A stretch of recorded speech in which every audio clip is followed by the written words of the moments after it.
When I was a child, in addition to playing paper dolls and, you know, the things you do when you're tiny, I always wanted to play school. And luckily I had friends who liked to play school. So in the summer we played school all summer. Poor things didn't have a chance to rest because, and guess who was the teacher? I bet you were. Yes. Someone had a blackboard in our community. I remember a little portable blackboard, and we just had a good time playing school. Something happened, and it was really kind of a bad time for me in a way. In the 60s, in the late 60s, there were walkouts on the part of Latino students from the Denver public schools because it was their feeling they just weren't getting the attention and the respect that they should get from teachers. And I think that was true because even I, from time to time, heard derogatory remarks by teachers. Not many, thank God, not many really had that attitude. But when there was a walkout, they really expected all of us with Latino names to walk out with the students and the leaders.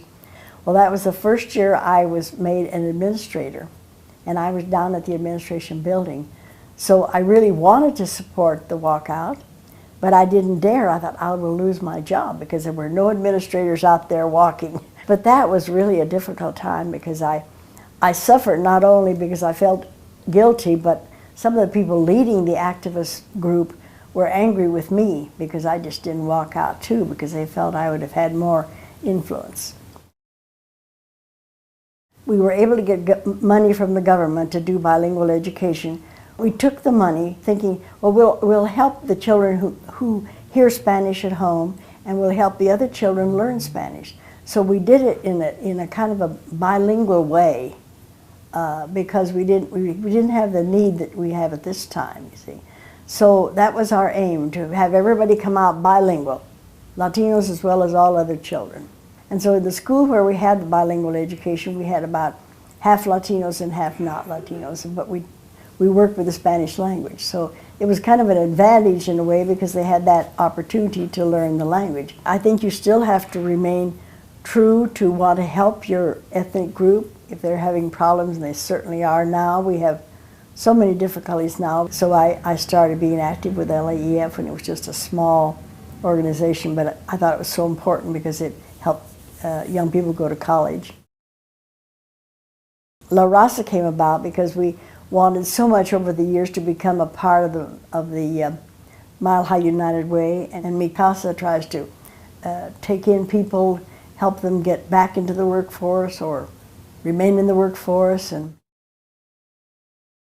well, I think from my parents I inherited the idea of just don't quit, you know, just stick in there and put one foot ahead of the other and just work with it and do your best. I think that's what sustains you, and I think having faith in God and the good upbringing of your family and people who support you. I think there's always somebody who's going to be standing behind you and help you if you get in trouble.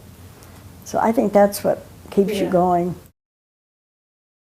You have to seek and welcome mentors, even if they're not of your ethnic group. Don't hesitate to get help because we all need help in this world. And I think the other thing is do your best. I always loved school, and I still like being, you know, learning.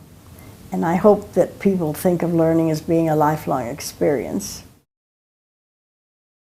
Well, I always liked legislation and lobbying. I thought citizens ought to take more part in what happens in our government. And so I joined because there was an active legislative committee. And then I was asked to be on the national board. And so I have organized a group of 30 women, all Latinas who are busy people, and we do our lobbying by telephone. So ARP really is actually working with the Business Roundtable and a union group to try to say we've got to do something about health care for everybody. And I think just listening to people and being pleasant, you know, that goes a long way. Get an education, that's the most important thing. You just cannot progress in this world unless you get an education. Don't give up, try hard, make good grades. You know, people would say, oh, how did you do that? Well, I made good grades. I wasn't dating a lot and I wasn't going to the sorority house so I could study. I said, I'm going to make straight A's. Well, I just hope that they think I did more good than harm. I guess that one hopes for that. And if I've been of any inspiration, I hope it will help other young women of the Latino community and others.